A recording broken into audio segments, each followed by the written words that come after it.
The Nigerian diplomatic landscape is currently facing an unprecedented and highly embarrassing situation on the global stage this year, and it all traces back to a massive administrative decision made nearly 32 months ago. Right now, in March 2026, multiple foreign nations are actively turning away and quietly rejecting the newly appointed ambassadors sent by President Bola Ahmed Tinubu. This massive diplomatic roadblock has sent absolute shockwaves through the Ministry of Foreign Affairs and the entire presidency. To truly understand why the international community is suddenly shutting its doors on Nigeria's highest representatives, we have to look back at the incredibly controversial choice made in September 2023. Barely 3 months into his first term, the president ordered the immediate and total recall of all 83 career and non-career ambassadors worldwide. This single sweeping directive instantly emptied the highest offices in exactly 109 diplomatic missions across the globe, which included 76 massive embassies, 22 high commissions, and 11 consulates. For almost 3 solid years, these critical foreign offices were left completely abandoned by senior leadership, handed over to lower-level administrative officers who simply do not possess the required authority to negotiate major international deals or properly protect the interests of millions of Nigerians living in the diaspora. During this massive extended period of diplomatic absence, Nigeria's 76 embassies rapidly deteriorated to a highly alarming level. Because there were no officially recognized ambassadors to actively champion the needs of the missions and secure proper funding from the federal government, these foreign offices fell into a deep financial crisis. Reports surfacing throughout this period revealed that many embassy buildings were suffering from severe physical decay, and staff members were dealing with massive delays in their basic operational allowances.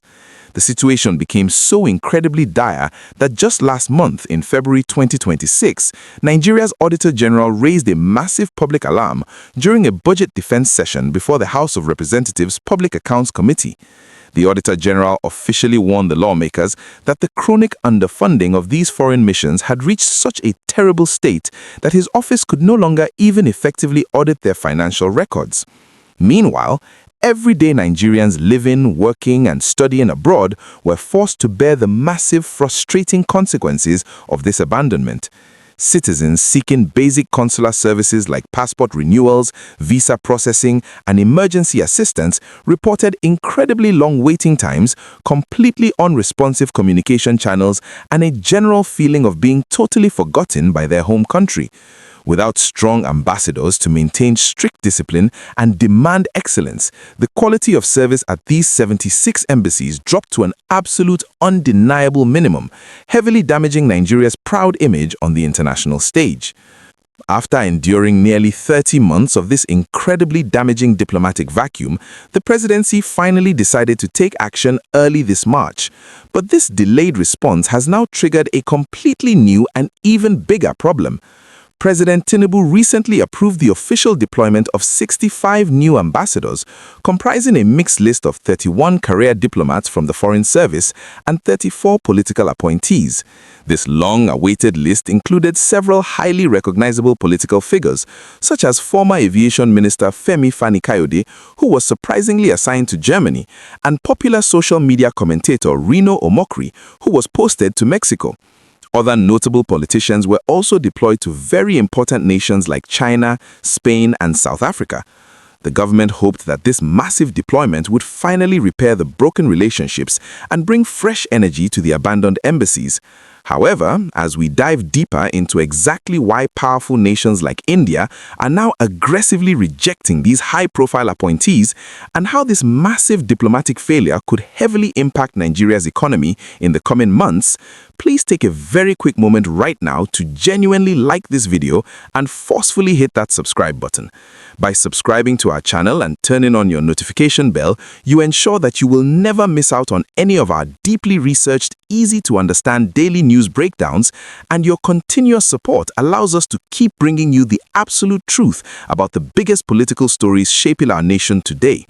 Moving straight into the heart of the current crisis, the grand plan to finally restock the 76 abandoned embassies has heavily crashed into a massive, undeniable wall of international diplomatic rules.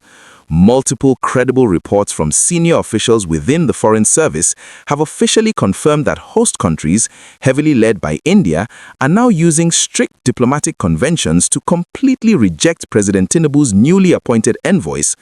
The specific reason for this massive rejection is a long-standing, globally recognized diplomatic practice regarding the shrinking timeline of the current Nigerian administration. In simple terms, countries like India have a strict non-negotiable policy where they actively decline to receive new ambassadors from any foreign government that has less than 2 full years remaining in its official term of office. Because President Tinubu's current term officially ends in May 2027, his administration currently has barely 14 months left on the clock. Host nations strongly believe that accepting a brand new ambassador at this very late stage is a complete waste of valuable diplomatic time and resources. They argue that an ambassador needs several months just to settle down, understand the political landscape, and build meaningful relationships. If an ambassador only has a few months to serve before a massive general election could potentially change the entire government back home, foreign nations see absolutely no practical value in officially welcoming them. This massive timeline problem is further complicated by the incredibly slow and highly detailed background check processes that host countries must perform before they grant what is known in the diplomatic world as formal approval. When a country nominates an ambassador, the receiving nation does not just automatically open its doors. They conduct massive, highly thorough intelligence and administrative investigations to ensure the nominee is a person of good character and proper standing. For the 65 newly appointed Nigerian ambassadors, this mandatory background check process could easily take anywhere from 3 to 6 full months to complete. If we strictly follow this timeline, it means that even if a host country eventually decides to accept a Nigerian nominee, that ambassador might not actually travel and officially resume their duties until August 2026.